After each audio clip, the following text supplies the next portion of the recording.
Hello friend, good morning, good evening, good afternoon. હું છું doctor Nimesh Patel, SCW high school Deesa. મિત્રો, આપણે some basic of chemistry, some basic concept of chemistry chapter number 1 અગિયાર સાયન્સમાં ભણી રહ્યા છીએ. મિત્રો, 3 દિવસથી થોડી ટેકનિકલ ખામીને કારણે આપણે વિડીયો નથી બનાવી શક્યા, પણ આજથી તમારો રેગ્યુલર વિડીયો આવશે. તમે રેગ્યુલર કામ કરજો. આપણું ચેપ્ટર ઝડપી પૂરું કરવા જઈ રહ્યા છીએ. મિત્રો, લાસ્ટ વાર આપણે એકમોનું રૂપાંતરણ ભણ્યા. એમાં પહેલા દળના એકમો ભણ્યા, લંબાઈના એકમો ભણ્યા, અને આજે કદ, ઉર્જા અને દબાણ એમ 3 એકમો ભણવાના છીએ. મિત્રો, પરફેક્ટલી ધ્યાન આપજો. પહેલા આપણે દળ, કદ અને ઉર્જાના એકમો ભણીશું. તો પહેલા કદના એકમો ભણીએ. મિત્રો, આ એકમો બધા તમારા રૂપાંતરણો પરફેક્ટ તૈયાર કરવા પડશે. તમે ચોપડામાં વ્યવસ્થિત નોંધ બનાવી દેજો. આનું PDF હું તમને નહીં મોકલું, તમારી સાથે સાથે આ લખતા રહેવાનું છે, કારણ કે આની PDF ચોપડીમાં નથી આપેલી. આની PDF આપણી જાતે બનાવેલી છે, એટલે હું બોર્ડ ઉપર જે લખું એ બધું તમારે કમ્પ્લીટ લખી દેવાનું છે. તો આપણે ભણીએ કદના એકમો. તો પહેલા ભણીએ કદ. મિત્રો, કદનો SI એકમ મીટર ઘન છે. કદનો SI એકમ મીટર ઘન છે. કદનો વ્યવહારિક એકમ લીટર છે. આ પરફેક્ટ યાદ રાખો કે કદનો SI એકમ મીટર ઘન છે, પણ વ્યવહારિક એકમ લીટર છે. દાખલા તરીકે તમે દૂધ લેવા જાઓ તો દુકાનવાળાને શું કહેશો કે ભાઈ 5 લીટર, 2 લીટર, 1 લીટર દૂધ આપો. દુકાનવાળાને એમ નહીં કહો કે ભાઈ 1 ઘન મીટર દૂધ આપી દેજો, અડધો ઘન મીટર દૂધ આપો. તો દુકાનવાળો બે ચોડી દેશે કે હું માગા હારે મારું. એટલા માટે કદનો SI એકમ ઘન મીટર છે, પણ વ્યવહારિક એકમ લીટર છે. આ સિવાય કદના એકમો સેમી ઘન, મિલી, સીસી, ડેસીમીટર ઘન વગેરે આ કદના એકમો છે. મિત્રો, આ એકમોને એકબીજામાં રૂપાંતરણ એટલે એકબીજા સાથેના સંબંધો. તો કદના એકમો વચ્ચેના સંબંધ. ચલો, એકમો વચ્ચેના સંબંધ ભણીએ. તો પહેલો છે 1 ઘન મીટર. 1 ઘન મીટર બરાબર 1000 લીટર. 1 ઘન મીટર બરાબર 1000 લીટર. હવે આ સિવાય કદના બીજા એકમો છે એ યાદ રાખો. 1 લીટર બરાબર 1000 મિલી. 1 લીટર બરાબર 1000 ઘન સેમી. 1 લીટર બરાબર 1000 સીસી.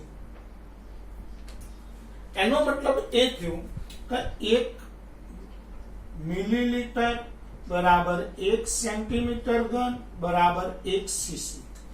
તો મિલીલીટર, સેન્ટીમીટર ઘન અને સીસી બધાના એકમોના મૂલ્ય એક સરખા થાય. એટલે 1 મિલીલીટર બરાબર 1 સેમી ઘન થાય, અથવા 1 સેમી ઘન બરાબર 1 મિલી. 1 સેમી ઘન બરાબર 1 સીસી, અથવા 1 સીસી બરાબર 1 સેમી ઘન. આ સિવાય 1 લીટર બરાબર 1 ડેસીમીટર ઘન પણ થાય. 1 લીટર બરાબર 1 ડેસીમીટર ઘન થાય. તો મિત્રો, આનું કન્વર્ઝન પૂછાય, અલગ અલગ ટાઈપમાં પૂછાય. દાખલા તરીકે તમને કહે કે 5 ડેસીમીટર ઘન બરાબર ખાલી જગ્યા સીસી. તો 5 ડેસીમીટર ઘન એટલે કેટલા લીટર થાય કે 5 લીટર. 5 લીટરના મિલી કેટલા કે 5000. તો સીસી પણ 5000, તો 5000 સીસી. ચલો, તમને આમ કે 250 સીસી બરાબર ખાલી જગ્યા ડેસીમીટર ઘન. તો ચલો, 250 સીસી એટલે 250 મિલી મિલી ને લીટરમાં કન્વર્ટ કરો એટલે 0.25 લીટર અને 0.25 લીટર એટલે 0.25 ડેસીમીટર ઘન. બસ, તો આપણને આ સંબંધ પરફેક્ટ આવડવો જોઈએ કે 1 ઘન મીટર એટલે 1000 લીટર, 1 લીટર એટલે 1000 મિલી, 1 લીટર એટલે 1000 સેમી ઘન, 1 લીટર એટલે 1000 સીસી. એટલો મતલબ એ થયો કે મિલી, સીસી અને સેમી ઘન ત્રણેય ત્રણનું મૂલ્ય સરખા હોય. 1 લીટર એટલે 1 ડેસીમીટર ઘન થાય. તો આ રીતે આપણને કમ્પ્લીટ કદના એકમો બધા આવડી જવા જોઈએ. ફરીથી એકવાર, કદનું એસઆઈ એકમ તો કે મીટર ઘન, કદનું વ્યવહારિક એકમ તો કે લીટર, કદનું આ સિવાય કદના એકમો સેન્ટીમીટર ઘન, મિલી, સીસી, ડેસીમીટર ઘન વગેરે છે. કદના એકમો વચ્ચેનો સંબંધ પરફેક્ટ આટલું આવડી જાય. મિત્રો, આનો સ્ક્રીનશોટ પાડી લો અથવા તો તમે લખી લેજો, સ્ટોપ કરીને લખી લેજો અથવા સ્ક્રીનશોટ પાડી લો. ચલો સ્ક્રીનશોટ પાડી દો એકવાર.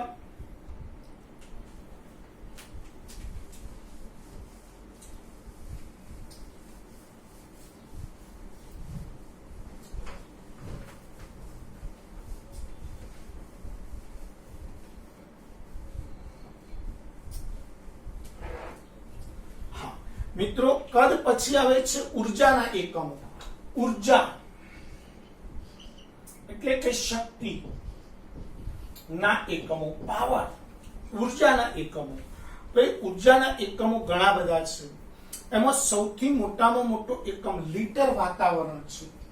લીટર વાતાવરણ, પછી કેલરી, જૂલ, અર્ગ અને ઇલેક્ટ્રોન વોલ્ટ. આટલા ઉર્જાના એકમો છે. લીટર વાતાવરણ, કેલરી, જૂલ, અર્ગ અને ઇલેક્ટ્રોન વોલ્ટ. હવે મિત્રો, આ બધા એકમોને જૂલ સાથે સંબંધ છે. એટલે બધા સંબંધો આપણે યાદ રાખીએ. 1 લીટર વાતાવરણ બરાબર 101.32 જૂલ થાય. 1 લીટર વાતાવરણ બરાબર 101.32 જૂલ. 1 કેલરી બરાબર 4.184 જૂલ. 1 જૂલ બરાબર 10⁷ અર્ગ.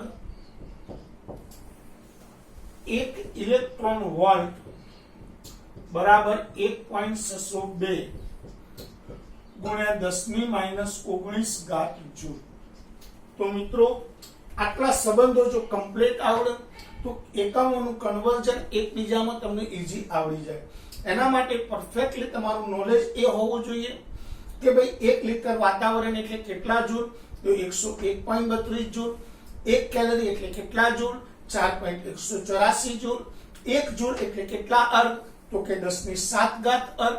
1 ઇલેક્ટ્રોન વોલ્ટ એટલે કેટલા જૂલ, તો કે 1.602 ગુણ્યા 10⁻⁹ જૂલ. હવે મિત્રો, ખાસ ઇમ્પોર્ટન્ટ બાબત, આમાં સૌથી મોટો એકમ કયો છે, તો કે લીટર વાતાવરણ. એના કરતા નાનો કેલરી, એના કરતા નાનો જૂલ, એના કરતા નાનો અર્ગ અને એના કરતા નાનો ઇલેક્ટ્રોન વોલ્ટ. તો આ કોન્સેપ્ટ જો તમારા મગજમાં ક્લિયર થઈ જાય તો તમને બધા જ એકમો પરફેક્ટલી આવડી જાય. તો મિત્રો, હવે તમને કે 5 ઇલેક્ટ્રોન વોલ્ટ બરાબર ખાલી જગ્યા જૂલ. તો આપણને ખબર છે કે ભાઈ 1 ઇલેક્ટ્રોન વોલ્ટ એટલે કેટલા, 1.602 ગુણ્યા 10⁻⁹ જૂલ. તો 5 એ કેટલા, તો 5 ગુણ્યા 1.602 ગુણ્યા 10⁻⁹. 5 દુ 10 વધી 1 6 35 ની શૂન્ય વધી 3 5 એકા 5 ના 3 8.01 ગુણ્યા 10⁻⁹ જૂલ. તો 8.01 ગુણ્યા 10⁻⁹ જૂલ. સેમ આ જ રીતે તમને કે 10⁴ અર્ગ બરાબર ખાલી જગ્યા કેલરી. તો આપણને ખબર 10⁷ અર્ગે કેટલા કેલરી થાય, કેટલા જૂલ થાય, તો કે 1 જૂલ. તો પહેલા જૂલમાં કન્વર્ટ કરીએ. 10⁷ अर्घे 1 जूल। तो 10⁴ अर्घे કેટલા?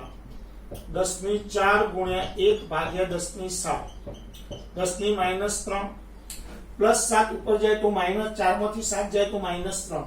चलो 10⁻7 3 जूल आया।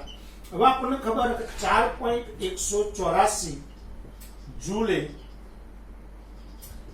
1 કેલરી।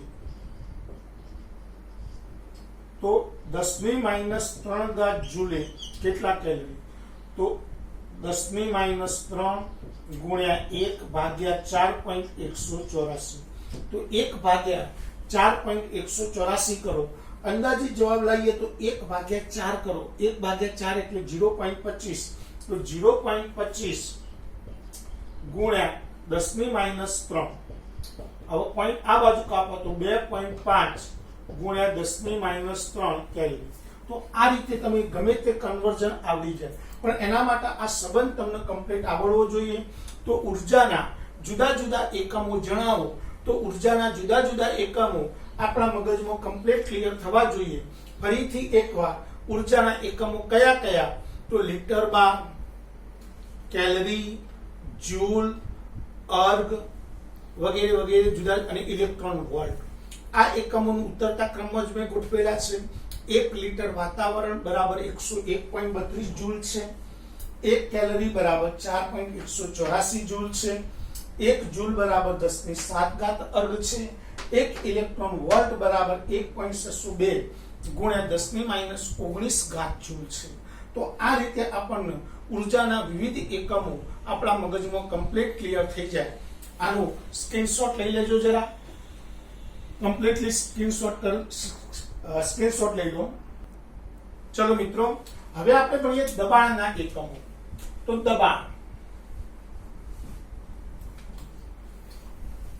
दबाणना एकमो कम्प्लीटली अहींया ध्यान आपजो। दबाणना एकम बार, वातावरण। दबाणना एकमो बार, वातावरण। आ सिवाय टोर, mm, सेमी, hg, પછી પાસ્કલ, पास्कल અને ન્યૂટન પ્રતિ મીટર સ્ક્વેર। તો આ દબાણના વિવિધ એકમો થયા। મિત્રો બાર અને વાતાવરણમાં બહુ ફરક નથી, એટલે 1 બાર બરાબર 1 વાતાવરણ લખી શકાય। તો 1 વાતાવરણ બરાબર 760 ટોર થાય। એ જ રીતે 1 વાતાવરણ બરાબર 760 mm થાય। એ જ રીતે 1 વાતાવરણ બરાબર 76 સેન્ટીમીટર Hg થાય। 1 વાતાવરણ બરાબર 1.013 ગુણ્યા 10⁵ પાસ્કલ થાય। અને એ જ રીતે 1 વાતાવરણ બરાબર 1.013 ગુણ્યા 10⁵ ન્યૂટન પ્રતિ મીટર સ્ક્વેર થાય। તો મિત્રો આના ઉપરથી આપણા મગજમાં એક આઈડિયા આવવો જોઈએ કે વાતાવરણ અને બાર એકમો સેમ છે।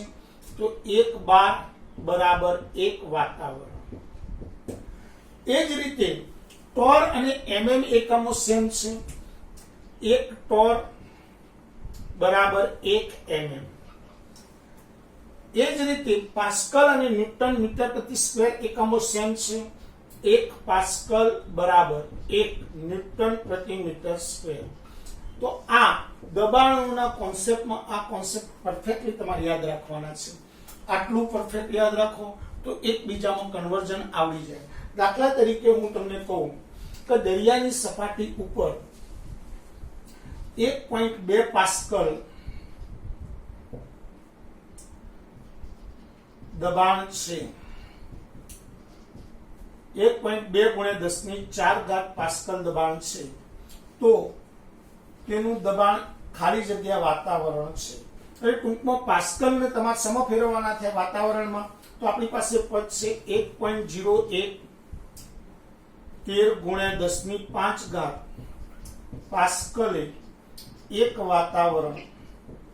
તો 1.2 ગુણ્યા 10⁴ પાસ્કલે કેટલા વાતાવરણ? તો 1.2 ગુણ્યા 10⁴ ગુણ્યા 1 ભાગ્યા 1.013 ગુણ્યા 10⁵ હવે 1.01 નું આશરે મૂલ્ય એક જ થાય એટલે આપણે થાય 1.2 10⁵ ઉપર જે માઈનસ થાય તો 10⁻1 એટલે 0.12 વાતાવરણ થાય। તો આ રીતે મિત્રો તમે ગમે તે એકમનું કન્વર્ઝન કમ્પ્લીટ કરી શકો। ફરીથી એકવાર કદાચ આવું પૂછાય કે ભાઈ 4.5 બાર બરાબર ખાલી જગ્યા ન્યૂટન પ્રતિ મીટર સ્ક્વેર। તો હવે આપણા મગજમાં યાદ હોવું જોઈએ કે એક બાર એટલે વાતાવરણ, તો એક વાતાવરણ એટલે કેટલા ન્યૂટન પ્રતિ મીટર સ્ક્વેર? તો કે 1.013 ગુણ્યા 10⁵ તો સીધા 4.5 ગુણ્યા 1.013 ગુણ્યા 10⁵ ન્યૂટન પ્રતિ મીટર સ્ક્વેર। તો આ ક્યારે આવ્યો? તો બધા એકમો પરફેક્ટલી આપણને ખબર હોય ત્યારે। સેમ દબાણ જેવા એકમો સમયના છે, તો આપણે સમયના એકમો ક્લિયર કરી લઈએ। ચલો ધ્યાન આપજો જરા, સમયના વિવિધ એકમો કમ્પ્લીટ કરીએ આપણે।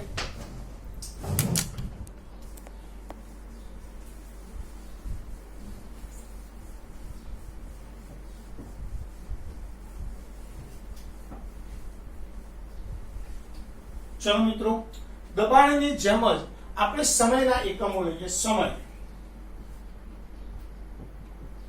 તો મિત્રો સમયના એકમોમાં પહેલા સેકન્ડ, સૌથી નાનો એકમ સેકન્ડ, સેકન્ડ થી મોટો એકમ મિનિટ, મિનિટ થી મોટો એકમ કલાક,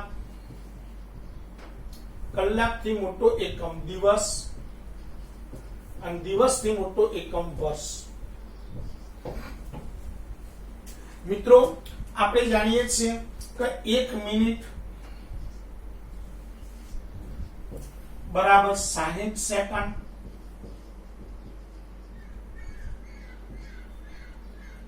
1 કલાક બરાબર 60 મિનિટ બરાબર 3600 સેકન્ડ। એ જ રીતે 1 દિવસ બરાબર 24 કલાક, તો 24 ગુણ્યા 3600 સેકન્ડ। તો આ રીતે આપણને જુદા જુદા એકમોનું કન્વર્ઝન આવડી જાય। હવે દાખલા તરીકે આમાં તમને કહીએ 5 દિવસ બરાબર ખાલી જગ્યા કલાક, તો ઝાટકા જવાબ આપવો કેવી રીતે આપવા?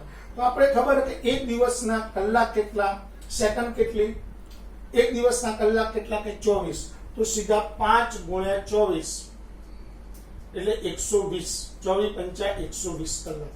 પણ એ તો ફળ દેના આવડે। પણ કદાચ તમને કે 4 દિવસ બરાબર ખાલી જગ્યા સેકન્ડ, તો હવે આપણને ખબર પડે કે ભાઈ કલાક કેટલા થાય? તો કે 24 ગુણ્યા 3600 કરો એટલે સીધી સેકન્ડમાં કન્વર્ઝન થઈ જાય।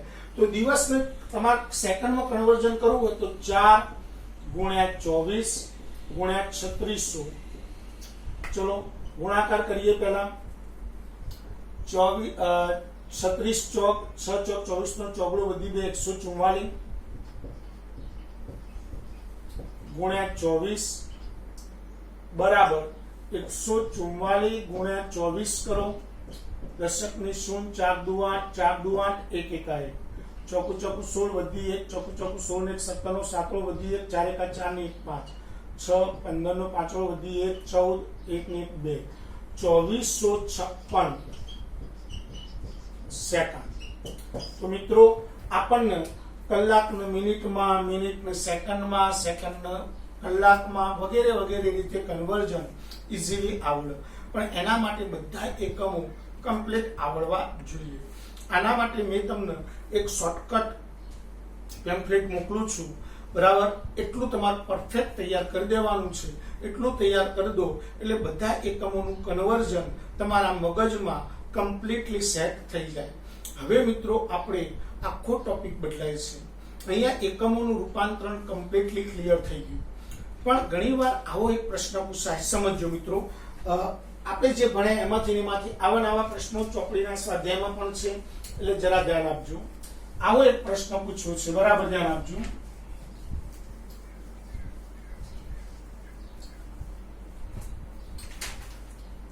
.0 અને 4.00. ચલો ફરીથી એકવાર ધ્યાન આપજો. આવો પ્રશ્ન પૂછ્યો છે કે એક પ્રયોગના પરિણામનું મૂલ્ય 4.0 કે 4.00 લખવામાં આવે તો શું ફરક પડે? તમને શું ફરક લાગે છે? શા માટે? સમજાવવાનું. ચલો તો પહેલા જ લખીશું કે 4.0 માં સાર્થક અંક 2 છે. 4.0 માં સાર્થક અંક 2 છે. 4.00 માં સાર્થક અંક 3 છે. પરફેક્ટ ધ્યાન આપજો. 4.0 માં સાર્થક અંક 2 છે. 4.00 માં સાર્થક અંક 3 છે.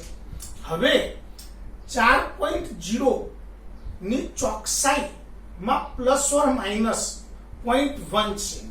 ચોકસાઈ કારણ પોઈન્ટ પછી 1 છે તો પ્લસ ઓર માઇનસ 0.1 છે. જ્યારે 4.00 ની ચોકસાઈ 0.01 છે. તો આમાં ચોકસાઈ 0.1 આવે એટલે 0.1 નો ફરક જવાબમાં આવે, જ્યારે આમાં 0.01 નો આવે. એનો મતલબ આનો જવાબ ખૂબ જ નાનો આવે છે અને ત્રુટિ ખૂબ ઓછી આવે છે. એટલે 4.00 માં ત્રુટિ ખૂબ ઓછી આવતી હોવાથી આ જવાબ અથવા આ પરિણામ આ રીતે લખવું વધુ યોગ્ય છે. તો મિત્રો, હવે તમને આવો નવું કહું કે ભાઈ 2.0 અને 2.000 આ બંને પ્રયોગના પરિણામો સમાન છે કે જુદા જુદા? શા માટે? સમજાવો. તો સિમ્પલ કે આનો સાર્થક અંક 3 છે, આનો સાર્થક અંક 4 છે. આના પરિણામની ચોકસાઈ 0.01 પ્લસ ઓર માઇનસ 0.01 છે. આના પરિણામની ચોકસાઈ પ્લસ ઓર માઇનસ 0.001 છે. એટલે આના પરિણામમાં ચોકસાઈ વધુ છે, માટે આ રીતે યોગ્ય જવાબ લખવો વધુ યોગ્ય છે. તો મિત્રો, આપણે જેમ વધુ સાર્થક અંકમાં પરિણામ લખીએ એમ વધુમાં વધુ યોગ્ય ગણાય. તો આના જુદા જુદા રીતના પ્રશ્નો હું તમને ડીપીપી મોકલું છું. આનો જવાબ પણ વ્યવસ્થિત લખેલો મોકલું છું, તમે વ્યવસ્થિત લખી દેજો. મિત્રો, આ રીતે આપણે અહીંયા એકમોનું કામ કમ્પ્લીટલી પૂરું કરીએ છીએ. હવે આપણે એક આખો નવો ટોપિક ભણવાનો છે. એના માટેના નિયમો છે, એને સંયોગીકરણના નિયમો કહેવાય. તો હવે કાલનો ટોપિક આપણે નેક્સ્ટ લેક્ચરમાં સંયોગીકરણના નિયમો ભણવાના છીએ. હવે મિત્રો, લેક્ચરમાં ગેપ નહીં આવે એટલે તમે કમ્પ્લીટ મારા સાથે લખતા રહેજો. હું દરેક 11 સાયન્સ SCW ના વિદ્યાર્થીઓનો નમ્ર વિનંતી, જો તમે ચોપડો નહીં બનાવ્યો હોય તો સહેજ પણ ચલવી લેવામાં નહીં આવે. તમારો ચોપડો કમ્પ્લીટલી રેડી હોવો જોઈએ. જ્યારે પણ સ્કૂલ શરૂ થશે ત્યારે તમારો ચોપડો હું ચેક કરીશ. જો ચોપડામાં નહીં લખેલું હોય તો મજા નહીં આવે. બીજી વસ્તુ, આખું ચેપ્ટર પૂરું થાય એટલે હું તમને પાછું એસાઇનમેન્ટ આપીશ. એ એસાઇનમેન્ટ તમારે અલગ ચોપડો બનાવવાનો છે. એ એસાઇનમેન્ટ આખું લખવા આપીશ, પણ આખું ચેપ્ટર પૂરું થયા પછી આપીશ. એટલે હાલ એની ચર્ચા કરવી વધુ યોગ્ય નથી, એટલે પછી આપણે તમને એસાઇનમેન્ટ આપીશું. પણ હા, જેમ જેમ ચેપ્ટર સાથે ચાલતું જાય છે તેમ તેમ સાથે સાથે તમે કમ્પ્લીટલી તૈયાર કરતા જજો. જય હિન્દ, જય ભારત.